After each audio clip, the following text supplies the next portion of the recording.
Rise up!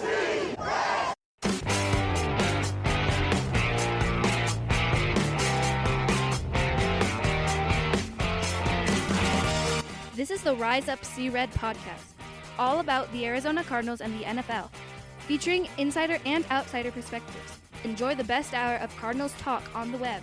Now here are your hosts, Jess Root and Seth Cox.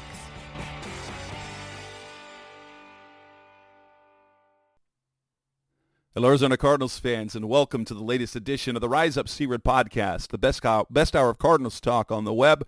I'm your host, Jess Root, from CardsWire.com, the USA Today NFL Wire site that covers the Arizona Cardinals. And on the line with me, recording on a Thursday afternoon, episode 518, is Seth Cox from RevengeOfTheBirds.com and one of the hosts of the original Draft Breakdown podcast. We have... This is, I guess, Seth, this is going to be kind of our last, kind of throwaway off-season show. I don't want to call it a throwaway show, but this is, we've had a couple of weeks of, 2 or 3 weeks where we're kind of focusing less on the Cardinals and kind of more fabricating stuff because the meat and potatoes of the off-season is yet to come. Next week we'll be doing our free agent preview, whether it's 1 or 2 shows. After that, we'll be talking about the Combine. Then free agency will have started, and so we can talk about moves that are beginning to happen. And then after that, we can, jump right into a draft preview. And so this is not heavy content, but it is content nonetheless, Seth, of course. Yeah, and it's the fun time of year where I know some people are like, this is boring, but like it's fun to start the speculation before like you ramp up to everything else. And that's how, that's what makes the off season so much fun, is that there are a lot of opportunities to have these conversations, the speculation, and go from there. And yeah, there's really not much going on, but we've got. There's one thing. Though. There's one big thing happening, and that the front office is shifting, and that's what we're going to lead with. Is the first bit of news. Now, honestly, for neither one of this is this a surprise, but this is actual news. On Wednesday, it was reported that VP of Player Personnel, Quentin Harris, had parted ways with the team. Just before we recorded the show on Thursday afternoon, Josh Weinfuss of ESPN reports that also Drew Grigson, who had been their director of scouting, had also left, that they had parted ways. And it makes it feel like that the way it worded is that the Cardinals said goodbye either via, hey, we're not extending your contract, like their contract expired, or they just said goodbye. It wasn't fired because of performance, and I mean, neither one of us believes it's fired by performance, but essentially they were let go. Yeah, and one of the things that came out of this, and shout out to Jody Ayler of Fox Sports 910, I believe now, or still, or whatever, however you want to, whatever. But he had I think a fairly astute observation, and he said these two changes reflect Michael Bidwell's seriousness in empowering Monty and Jonathan Gannon and leaving the past in the past. Sure, they have a lot to offer, but best for everyone if it's for another org. And that's the thing, is like you said, this isn't necessarily a performance-based response by the Cardinals. This is Monty's team. Yes. This is JG's team. And while Grigson and Harris have some high-level qualities about them, neither of them are Monty guys. And so, like he said, it's one of those things that is kind of best for the organization. And when you see that, it's tough because, like players, you and I have, root for these guys, because making it in the NFL, especially the front office stuff, I don't think people realize how long and arduous of a journey that is for probably 95% of the guys that get there. Most of them start as scouts making 35, 40,000. Scouts literally make what teachers make, and all we talk about is how underpaid and undervalued teachers are. And that's not to compare their jobs, but I mean, scouts are, especially, rural area scouts, they're on the road 200 days a year and away from their home, and they're making $35,000-$40,000 a year to do that job. Like, it's a very thankless job, and most guys spend 5 to 7 years, and and they can build up to being a larger area scout, director of this scouting area. With that comes some kind of financial compensation boost, but I mean, we're not talking about those guys making six figures until they get actual titles, and that typically happens, like I said, 5 to 7 years down the line. And so that's why a lot of guys jump around to places, because they're looking for what they feel is the best opportunity to get that vertical ladder, or why guys stay in one place so long, because they see the route. And both Harris and Grigson actually came in together and have been with the Cardinals for 16 years, which is ironic in and of itself, right? Both guys been with the team for 16 years, and they both have departed after 1 year under the new regime. And again, I fathom it tough to believe that either of these moves are merit based, right? Like, I don't think anybody looks at what Quentin Harris or Drew Grigson did from their working standpoint and said, we got to get rid of these guys. But there is a change in the philosophy, and with that, you have to surround yourself, if you're Monty Ossenfort and Jonathan Gannon, you surround yourself with the same people that have this same philosophy and that have what you're looking for. And for Grigson and Harris, good luck. Appreciate everything over the last 16 years.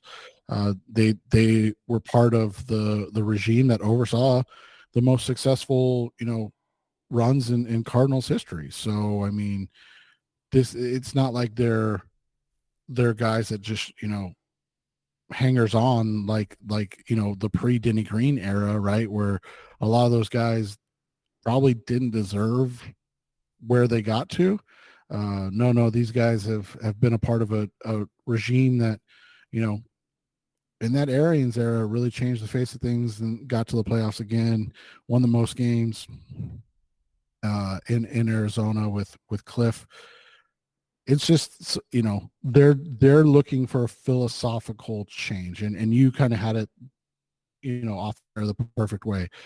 And it's not that they're trying to formulate or emulate the Patriots way, but you want to have that vision of the Cardinals way, and we're going to do things this way from now on, and that starts at the top with Monty, and if these aren't his guys, it makes perfect sense. Yeah, and you have to look at it now, Harris especially, because I wonder how it was for him. He loves the Cardinals organization, obviously. He and Grigson both. They date back to the Rod Graves days, and then worked their way up. Obviously, Steve Keim was promoted. The Cardinals traditionally, their front office has been a promotion based, and so it's a build. Very, very build Cardinals centric. Yeah, build through the organization. That's kind of how it's always been done, because you had, Larry Wilson was the GM. He was a player and coach. You had Bob Ferguson briefly, then Rod Graves comes in, and he groomed into the GM. Steve Keim, he's there for a decade. They bring, like, you have Adrian Wilson and Quentin Harris, ascending through the ranks of the organization to the second in command. And after Keim took his leave of absence, Harris and Wilson were co-GMs.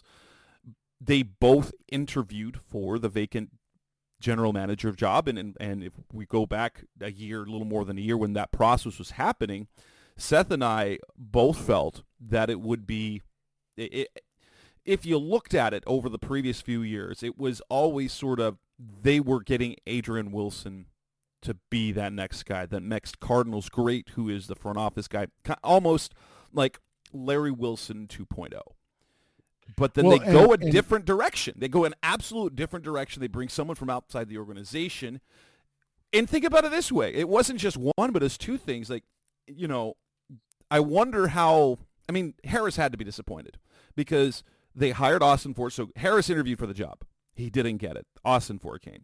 And then rather than leaving Harris, who was the number 2 guy. If you know some of the NFL like hierarchy, there's general manager, there's assistant general manager, there's VP of player personnel. Then just below that, or kind of side by side, is VP of pro personnel. Is kind of how that goes. And then it's either president, VP, no, or not president. You'll sometimes have president, you'll have VP, you'll have director, and that's kind of how they went. And so you build those titles up. And there were only 2 technical titles that could be higher than what Harris had, and it's assistant GM and GM. They brought in a new GM from outside the organization. And not only that, Austin Fort hired Steve Sears from the Lions to be the assistant general manager. So Harris went from the the co-number 1 and being the number 2 guy to being number 3. That's rough. Austin Fort talked about reshaping the scouting department and making sure that they're doing it the way he envisions it. The way that Grigson and Harris had done things obviously was different. And so it's not a surprise at all. It isn't, it doesn't mean that there was anything acrimonious about the dismissal. I'm sure there were hard feelings. Or maybe both guys were ready to go because they didn't, like, the way that Austin Fort was doing things is not the way they prefer to do it. And with new leadership, you do have to pivot and adjust all the time. But if it's philosophically a different base, it's normal. It's normal for this sort of attrition, especially when you're hit at a spot where, guess what? They both had reached the top where they were going to get. Once they brought in Austin Fort, they had sort of hit the ceiling for what they could do. So the best thing you can see for them is laterally moving to another organization or getting a promotion. Adrian Wilson did it a year early. He ended up getting a player personnel position, like the number 2 guy, ahead of what he was doing before with the Cardinals because he was VP of pro personnel with the Panthers. And so once you hit a certain spot within an organization and you can't move up anymore, the natural thing is to then sidestep and find at least a lateral movement to another organization. Yeah, and just the fact that, both of these guys, Harris and Grigson, started as area scouts in 2008 and then, worked their way up through the organization, it tells you their willingness to grind. I talked about it earlier, like area scout from 2008 to 2010, then regional scout from 2010 to 2012, and then director of college scouting starting in 2013. And again, 2013 through 2018, there were definitely some bad drafts, but you have to admit those were some very solid draft seasons for the Cardinals. They did a nice job. Grigson, especially, in that role, you have to be impressed with what he did. And, this just, I can't, it's hard to understand because whenever you talk about guys losing their job, you don't want to sound excited, right? Like that's the one thing you don't want to be like, oh, good, this guy. But what I'm excited about is that this is, and you kind of spelled it out perfectly, this is a new venture. Yes. From Michael Bidwell. Like we have not seen this happen. I mean, even with Bruce Arians, it was Steve Keim and Drew Grigson, and those guys were still the guys in the front office. Now Arians, the only way I can explain it is that this is similar to how Arians kind of forced Bidwell's hand with the coaching aspect of things, right? Like the assistant coaches and the like this is a similar thing to that. And that worked out great for 4 or 5 years, and then things didn't work out. But obviously it's a lot different when you're talking about front office because there's tends to be a longer longer term vision in place. And so to see Bidwell do this and go a different route for the first time in really the team's history in Arizona is interesting, because I think what it's saying is that this group is going to be given a chance, and that's all we kind of wanted to see, is that they were able to bring in their guys, do their things. And now it doesn't mean it's a guaranteed to work, it doesn't mean anything like that, but it's a different way of doing things instead of trying to get a different result from the same the same process. And that to me is incredibly exciting, because let's be honest, we just haven't seen it before. Coming up next on the Rise Up See Red podcast, the best of Cardinals talk on the web. Our next segment, we're going to talk about odds for some awards and the Cardinals that are involved, and what are probably the best bets. That's coming next on Rise Up See Red. We're back on the Rise of See Red podcast, best of Cardinals talk on the web. We've talked about if we look at the Cardinals odds to win the Super Bowl, we look at Kyler Murray's MVP odds. Recently, BetMGM, I haven't looked at DraftKings, but has odds for the big winners of so Offensive Player of the Year, Defensive Player of the Year, Coach of the Year. And I want to kind of take a look at each of these from a Cardinals perspective.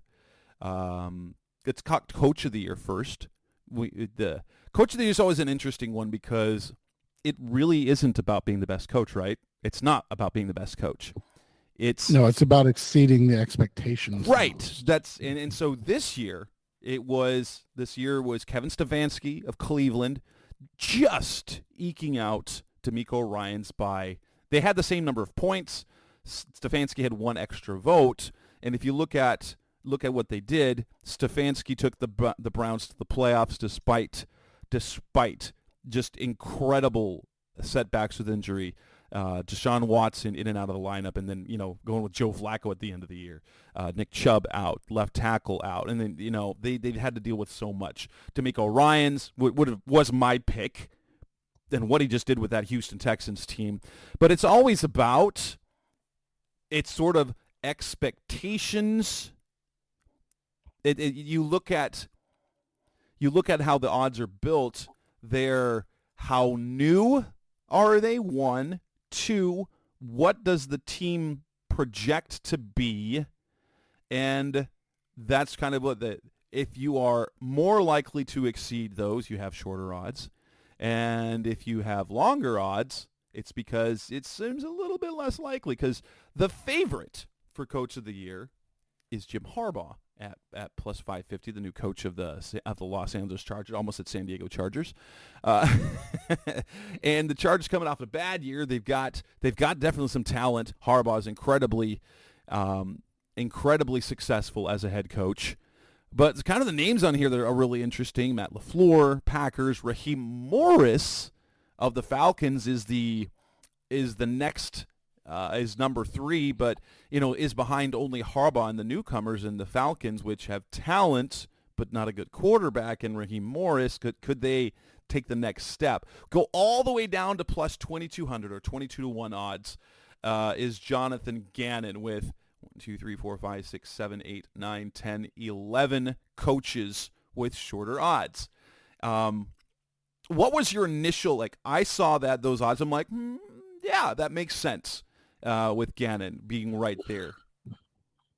Yeah, the one that's most interesting to me is Raheem Morris, because that's basically saying that they think that he's going to help turn around that Falcons team quickly, and I just don't see it without the moves at quarterback.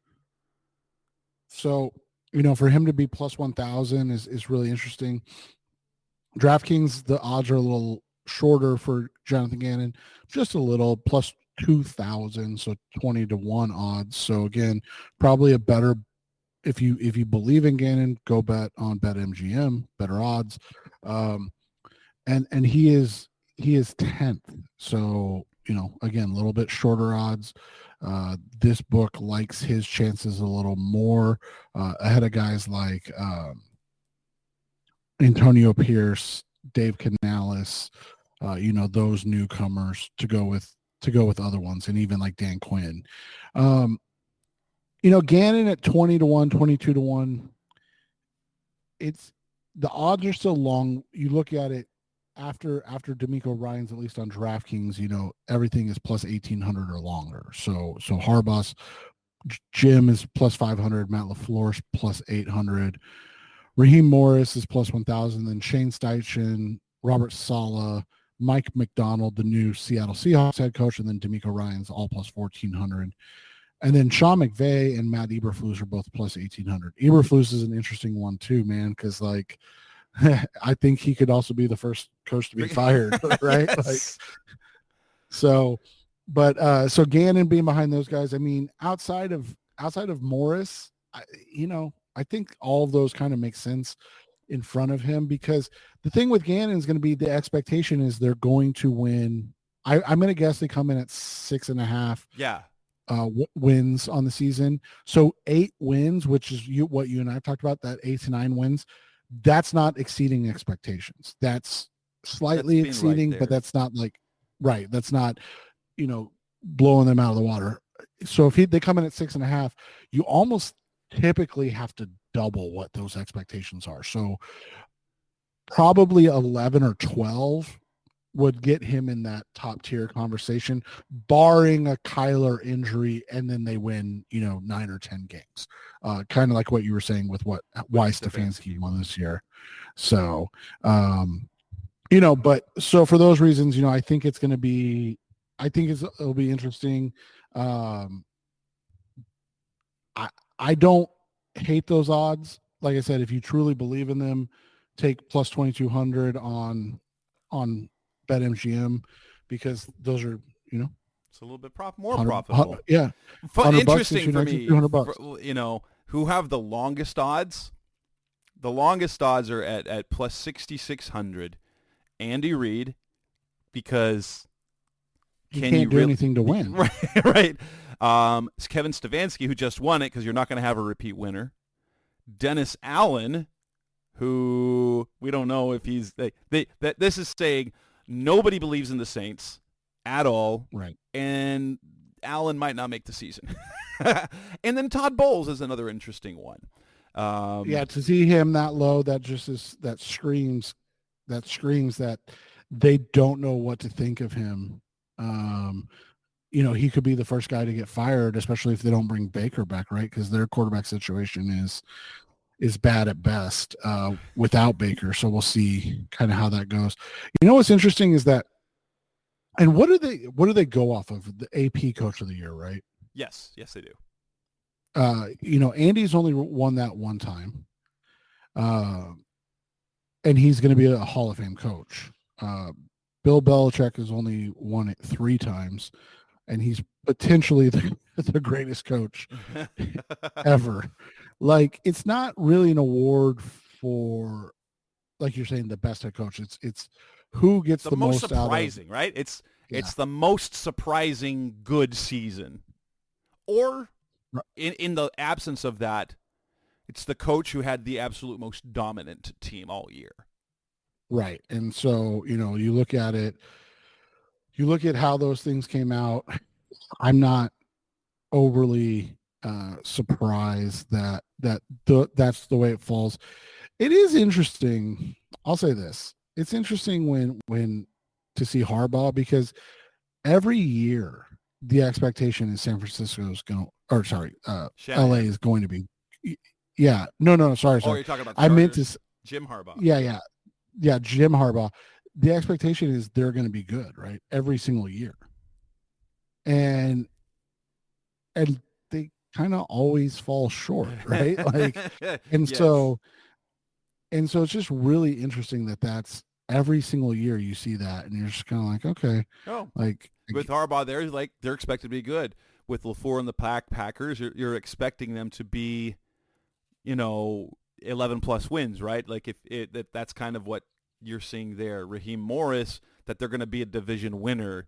Steichen as well for the Colts. That's an interesting one. Shane Steichen is one I kind of like because they have some of the building blocks in place. You've got Anthony Richardson coming back. D'Amico Ryans, honestly, I wouldn't put him there because how can he unless the Texans come back this year and are like the best team in the seed, AFC, yeah. right? If they end up being like the 1 seed, yes. McDonald, yeah. Sean McVay.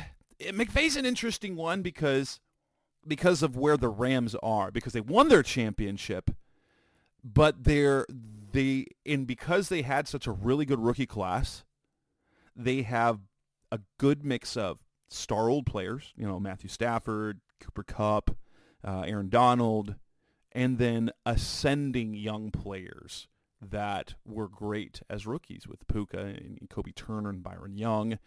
And so that's a team that's seriously stupid how they've been able to maintain their sort of level of success.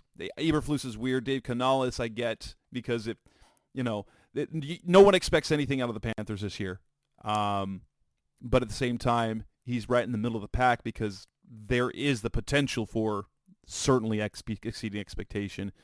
Mike McDaniel, that's going to be hard to do because we've like the Dolphins year after, like over the last couple of years are like they're great, but then they're not good, and so they disappoint. Dan Campbell's going to be the Lions. I think I'm surprised Campbell's where he's at because it's going to be really, really hard for them to surprise anyone. Right. Yeah, and just to kind of follow up or kind of put a bow on this, it's really interesting how Coach of the Year works because Kevin Stefanski, this is his second time winning. Now, I don't know if you knew that off the top of your head. I didn't know that until I just looked it up. 2020, right? Yeah. But right after him were Sean McDermott, who's still, a coach. I don't know if he's good or bad at this point. Brian Flores and Ron Rivera were 3 and 4. And then in 2021, the winner was Mike Vrabel. And in third place was Rich Bisaccia. So like, it's not really like it's probably the award that most doesn't matter because like you look at it, 2022, Brian Dable, who's on the hot seat now, Shanahan was second, and Doug Peterson, who's on the hot seat for the Jacksonville Jaguars. So like, it's just an interesting how this works because, Vrabel's gone. These guys that are, runners up or considered really good coaches are gone. And so it's different, man, because it's such a unique award because like you said, it's such a year-based award over maybe every other one. We have the other 2 players of the year. Let's talk defensive player of the year first. There's a gazillion players because it's so wide what you can do. And so you've got, if you even know, I don't even know who Malcolm Rodriguez is. He's listed at 250 to 1 at plus 25,000. Isaiah Simmons plus 25,000. You've got rookies. You've got guys who are going to be drafted. You got Braylon Trice listed. But of all of those gazillions of defensive players who have odds to win Defensive Player of the Year, there is a singular Arizona Cardinals player, and that is Budda Baker, who is definitely a long shot. He's at plus 15,000 or 150 to 1. In the same category as, here's the guys also, and there's, I had it written down. I think there's like 30 players that have the same odds at plus 15,000, but no, there's not even a mention of anyone else on that Cardinals defense with good reason, because Budda Baker is the only name on that defense that anyone would recognize. Hardcore NFL fans might know Jalen Thompson and Kaiser White, but literally anybody else on that defense, you're like, who? Nobody knows. And it's just such a hard award for a defensive back to win anyway. It hasn't been since 2010 that a safety won. Yeah, and so you look at it, Deron Bland set an NFL record for most pick sixes in a year. He finished fifth. Last year, the top non defensive line or pass rusher was Sauce Gardner. He finished eighth. 2021, the there wasn't even a guy that got a vote. 20, 2020, Xavier Howard finished third. Like that's the thing is like getting a vote is almost impossible Right. if you're It's mostly a sack. Yeah, and so unless you're a shutdown corner with big interception numbers. So Deron Bland had big interception numbers. He's not a shutdown corner. Right, and the last guy to win it was 2019. Stephon Gilmore won it, and that's when he was with the Patriots. And it was like you said, his year that year, 6 interceptions on top of 20 passes defense. So he led the league in interceptions and passes defense. So like massive year. And like you said, for a safety, it's like you've got to probably have five interceptions and 5 sacks to even get a vote, to get yourself on the voting. Well, historically, you know how many safeties have won Defensive Player of the Year? I think just 3, right? 5. There have been 5 historically. And you know what's really interesting is that 3 of them came between 2004 and 2010 because you had Ed Reed, Bob Sanders, and Troy Polamalu. That was the early 2000s was really sort of the heyday for the safeties. It was, and you had some good, like fantastic Polamalu, who's an absolute fantastic. Ed Reed, Hall of Famer. Bob Sanders, who like when he was healthy was so good. But no, the safety position just doesn't do it. And we know Budda Baker is a more impact. Like he has volume tackles. He's never been a like in terms of ball hawk interceptions. In fact, that's one of the knocks that came out of college was his didn't have great hands. Like he's lack of production, and getting turnovers and yeah, I mean, so that's just it. Like the last guy to like get votes that didn't have a huge year was Xavier Rhodes, and that was in 2017, and he only had 2 interceptions, but he's a corner because like even Harris Smith when he finished 7th, and that was in 2017. That's the last safety I can find that like had, he finished 4th. That was the last. That was like the highest I found a safety. He had 5 interceptions, 12 passes defensed, and 1.5 sacks. Like it's genuinely nearly like we always say things.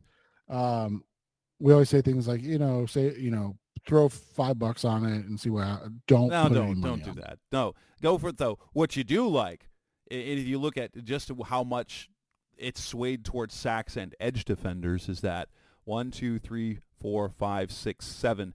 The top 7 or the 7 players with the shortest odds, and the only ones that are below 20-1 are all edge guys. Every single one of them. Micah Parsons plus 550, T.J. Watt plus 650, Nick Bosa plus 650, also Max Crosby, Myles Garrett, reigning Defensive Player of the Year, plus 700. Aiden Hutchinson, plus 1,100. Josh Allen, not the quarterback, but the Jaguars guy, plus 1,800. And then it jumps to plus 2,500 with Chris Jones, Will Anderson, plus 3,000. Montez Sweat, plus 3,000. And then you get Kyle Hamilton. That's the first safety, the favorite of the safeties at plus 3,000 of the Ravens. And, if there was a safety to do it, he's probably the guy who's going to win it this year. Well, that's what I was going to say. You look at it like Kyle Hamilton had a dynamic year this year. That Ravens defense where safeties and linebackers are just amazing. And he had 4 interceptions, 13 passes defense, and 3 sacks. And he didn't get a single vote. So again, it's not that they're not worthy. It's just really hard to get votes even for betting Defensive Player of the Year.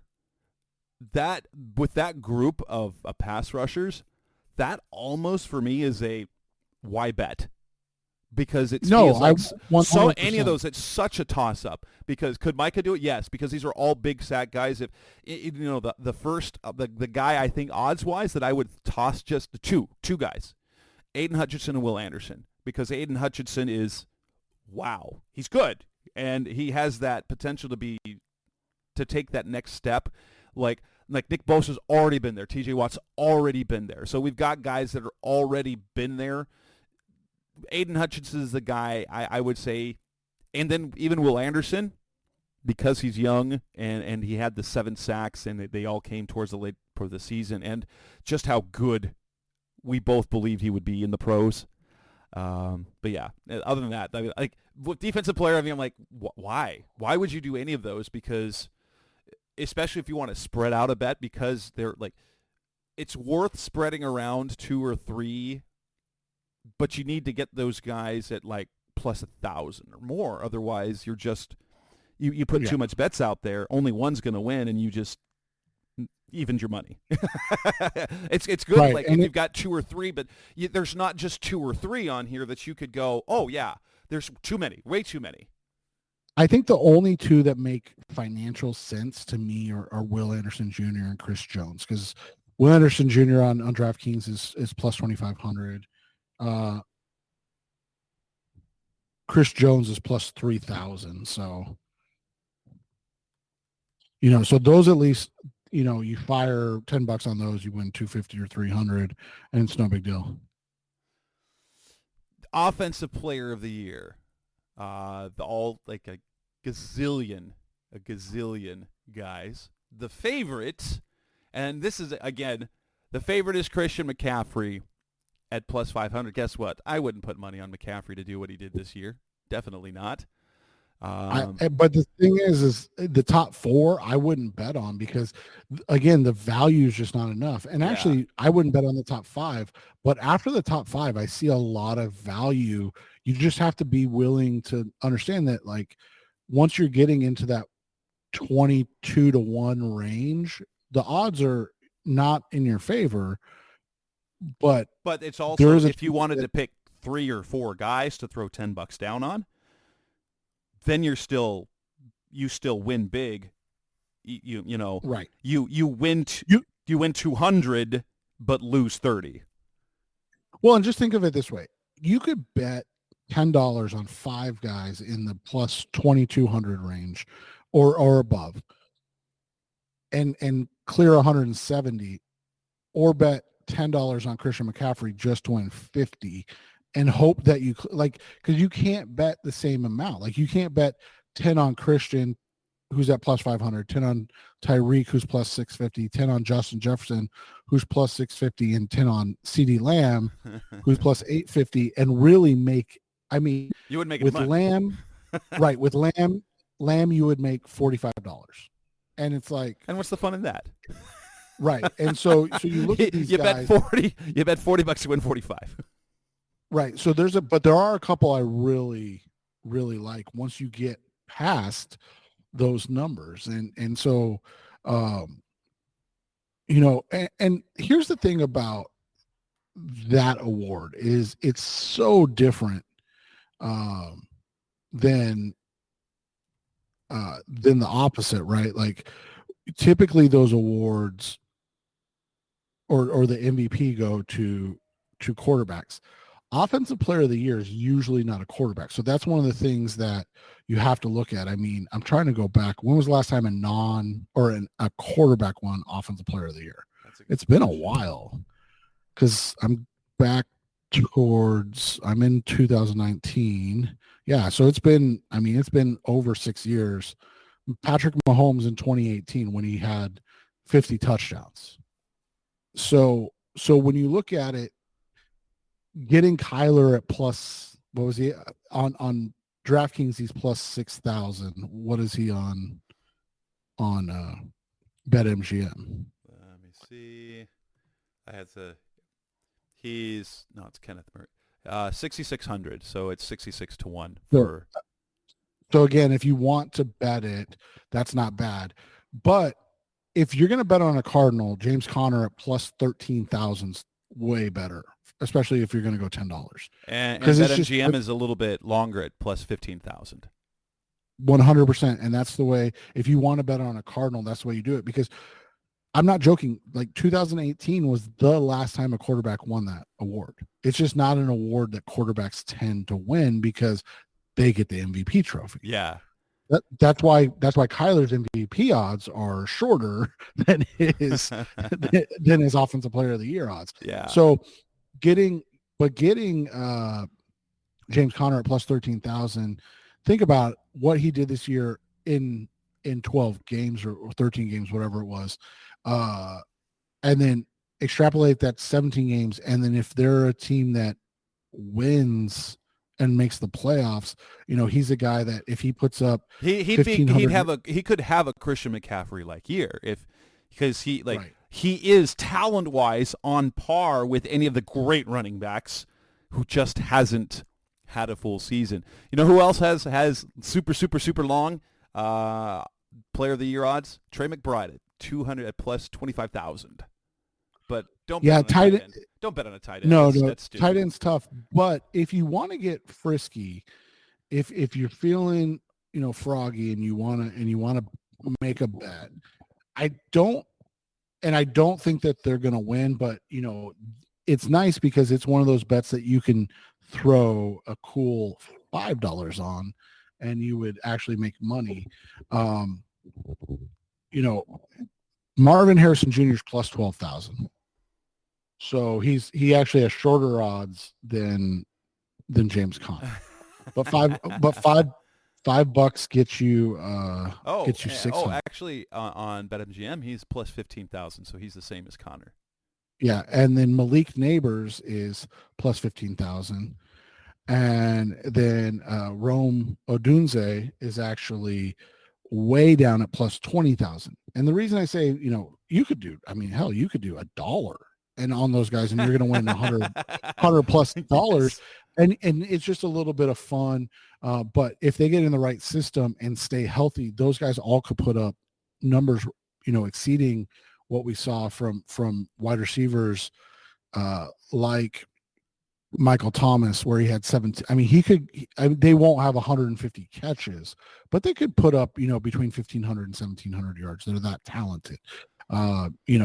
The thing that you have to worry about is if Derrick Henry ends up in Baltimore,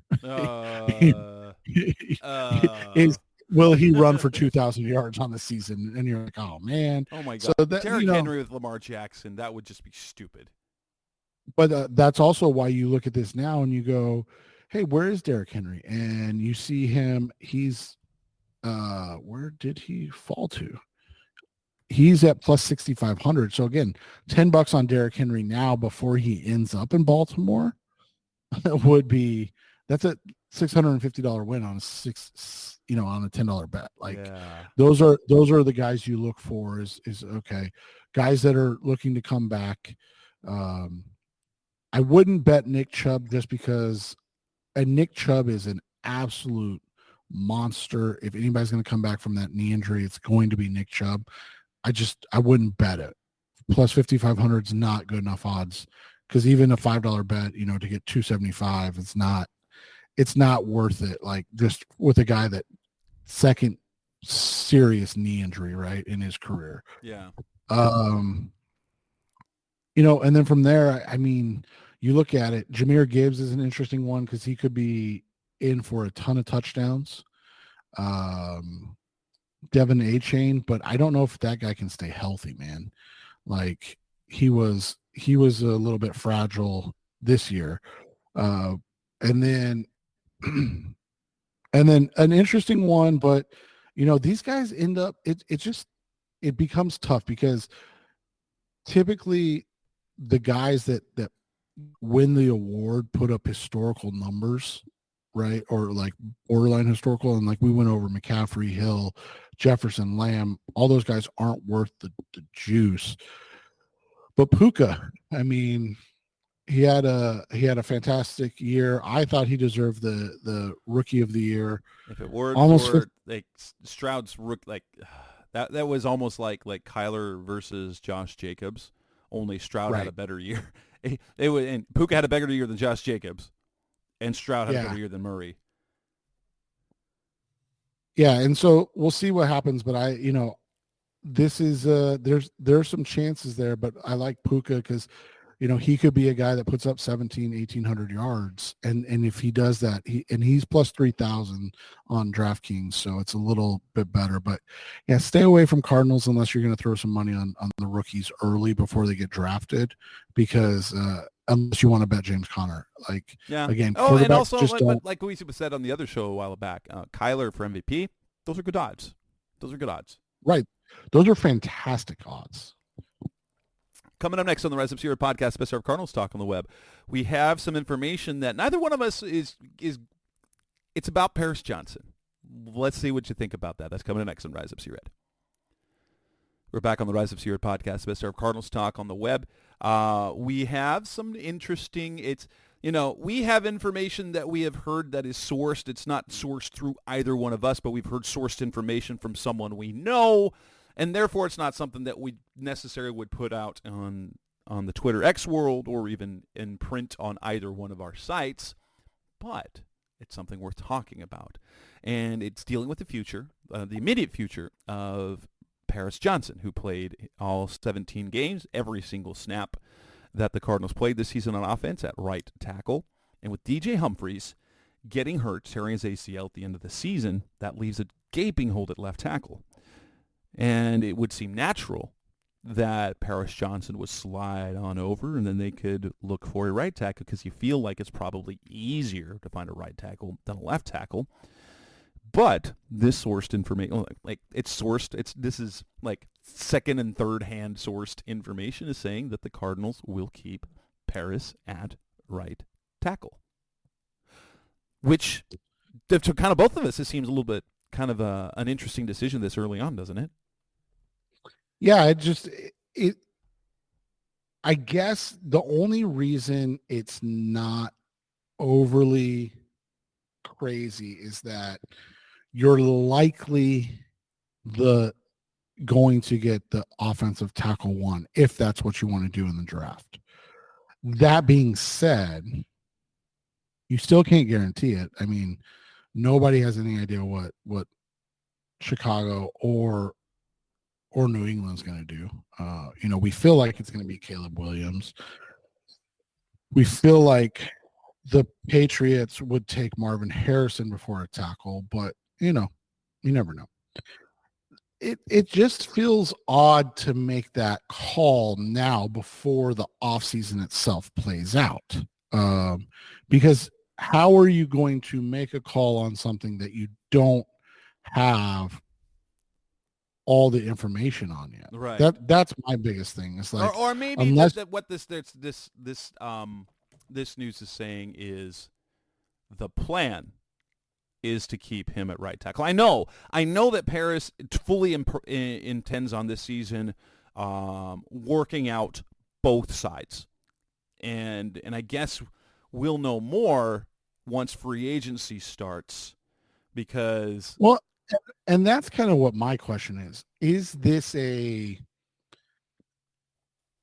Cardinals have a plan A, B, and C in free agency, and they're all veteran left tackles that they're going to bring in on short-term deals, and so they're not worried about moving. They're not looking to move they're actually actively trying not to move him, because if that's the way that they're looking at it, okay, I can kind of understand, right? Like, it's still probably not ideal, but whatever. I mean, you can go about that. I mean, you look at it, Tyron Smith is old and injury prone, but he's a free agent. Nobody liked him in Kansas City, but he's a capable left tackle. He's not good, but he used to be good. Right, Donovan Smith. I mean, there's not a singular person that you look at and you go, oh yeah, that's who you would go sign. So it's just it's interesting this early, like you said, this early in the process. It's not that I don't see it happening or that I don't understand it. It's just that it just seems early in the process to be It really making. does. It really does. And maybe that's simply it. Their plan A is he stays at right tackle this year. Maybe it is for simply continuity, because right now, if you keep him at right tackle, it looks like you are set at center, right guard, right tackle. And then Right. you only have to address the left side rather than moving Paris over to the left side, which means you've got to get someone else who can then build rapport with Will Hernandez and then rebuild, continuity and communication with Paris and whoever the left guard is. Yeah, it's an interesting thing. Even though wouldn't you agree that Paris is probably a perfect left tackle in terms of build and athleticism and skill set? Yeah, that was kind of the plan, wasn't it? That he would be the guy. So it is interesting that he's getting the look that he is, or remaining over there if that's what they end up doing. So, we'll see how it all works out, but it's just this information this early is kind of not something that we expected, right? And therefore, when we do our kind of a free agency preview next week, we must, with this information that we've heard, then really have to scour over the veteran tackles that are out there, right? Yeah, because the list is not super pretty. Yeah, and I will say this: the Cardinals did find themselves a bit of a gem in Yelda Froholt.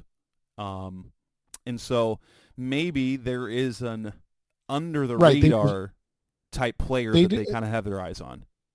And they deserve it. I mean, after what they did last year, I know the wins aren't exactly what everybody wanted in terms of that, but what they did last year, I think giving them the benefit of the doubt that they know what they're doing and they feel confident in, it's one of those situations. So we'll see how it works out. But I'm kind of, like I said, I was kind of shocked to see that. Would you do you think their starting week one, their starting left tackle is in the organization? Kelvin Beachum, Carter O'Donnell, Dennis Daly? You wouldn't think so, right? No. And that's why it's such a weird. That's why it's such a weird call already. I mean, you could. We talked about this with Kelvin Beachum. You could. You can go into the offseason and say, okay, if nothing else goes right, we've got Beach, and we know that he is capable. I'm not gonna go what Kyle Ortegaard said on Twitter on Wednesday. Said 0% chance he started. Well, I mean, 0% chance he is the plan. Now, he's 0% chance that Kelvin Beachum is one of the first plans either at right or left tackle. And so, but no, I think what with this information we know is we now have to take a more serious look at the tackles that are out there, both ascending and established. And I think that's kind of the one takeaway we take from that for me. Yeah, and I think that's a fair way to look at it. But like I said, they may be like, hey, we're gonna take a tackle at 4 and we're putting out the smoke at 7 because they kind of have they're going to do the trade down, trade up, or just trade back, and they know that they've got they're going to get Alt, or they're going to get the Penn State guy, or they're going to get the Oregon State guy. Yeah, and so they know that they're going to do that, so they're like, whatever, we're not really worried about it because that's what we're going to do. And again, a ballsy assumption to be, but like I said, they deserve the benefit of the doubt until they show us that they're we believed in Steve Keim for a long time, right? So right, exactly.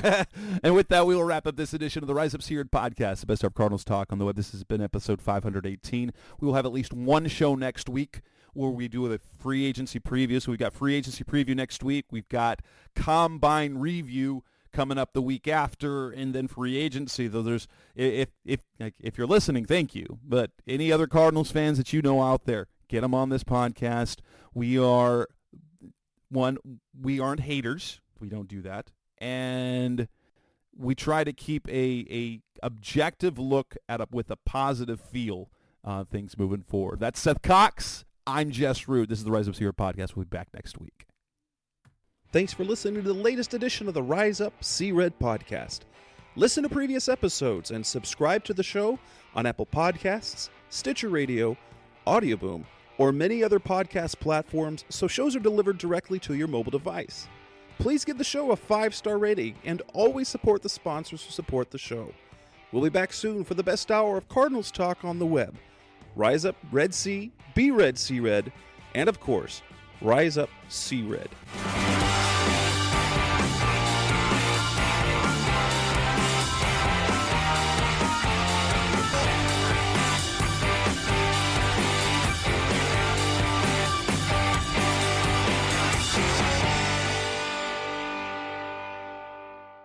Run!